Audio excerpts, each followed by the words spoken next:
புதுவையில் பதற்றம். பாஜக மற்றும் காங்கிரஸ் இடையே மோதல். போலீசார் தடியடி. புதுச்சேரியில் பாஜக அலுவலகத்தை காங்கிரஸ் கட்சியினர் முற்றுகையிட முயன்றதால் பரபரப்பு மற்றும் கற்களை வீசி ஒருவரை தாக்க முயற்சி செய்தனர். இதனால் போலீசார் தடியடி நடத்தி கலைத்தனர். டெல்லியில் நடைபெற்ற ஏஐ மாநாட்டில் இளைஞர் காங்கிரஸ் உள்ளே சென்று போராட்டம் நடத்தி இதற்கு எதிர்ப்பு தெரிவித்து நேற்று முன்தினம் புதுச்சேரி காங்கிரஸ் கட்சி அலுவலகம் முன்பு பாஜக இளைஞர் அணியினர் ராகுல் காந்தியின் உருவபொம்மையை எரித்து ஆர்ப்பாட்டத்தில் ஈடுபட்டனர். இந்நிலையில் ராகுல் காந்தியின் உருவபொம்மையை எரித்ததற்கு எதிர்ப்பு தெரிவித்து காங்கிரஸ் கட்சியினர் 100க்கும் மேற்பட்டோர் பாஜக அலுவலகத்தை முற்றுகையிட வந்தனர். அப்போது இரு தரப்பினருக்கும் கடுமையான தள்ளுமுள்ளு மற்றும் ஏற்பட்டது. இதனையடுத்து இரு தரப்பினரும் மாறி மாறி கற்களை வீசிக்கொண்டும் தாக்கினர். இதனால் போலீசார் அங்கு குவிந்து தடியடி நடத்தி கலைத்தனர். இருந்தாலும் அப்பகுதியில் பெரும் பரபரப்பான சூழ்நிலை நிலவி வருகிறது.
அவங்க ஒரு பிரச்சனை இருக்குது. அவனுக்கு கும்ப கூட அவங்க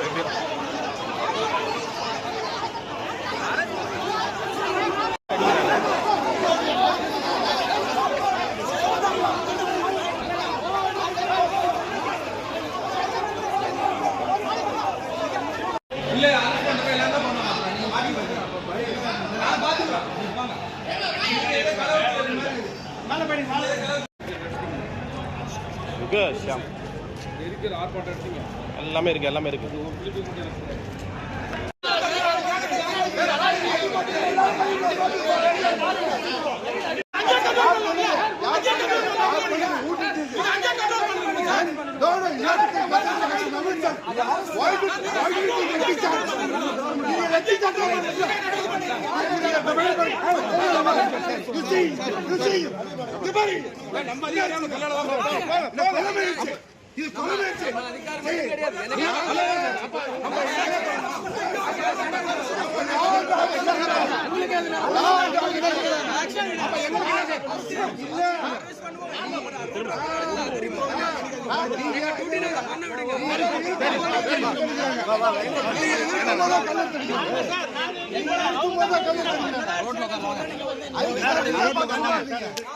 நம்ம சேனலை சப்ஸ்கிரைப் பண்ணாதவங்க சப்ஸ்கிரைப் பண்ணிடுங்க, பக்கத்துல இருக்க பெல் பட்டனையும் கிளிக் பண்ணிக்கோங்க.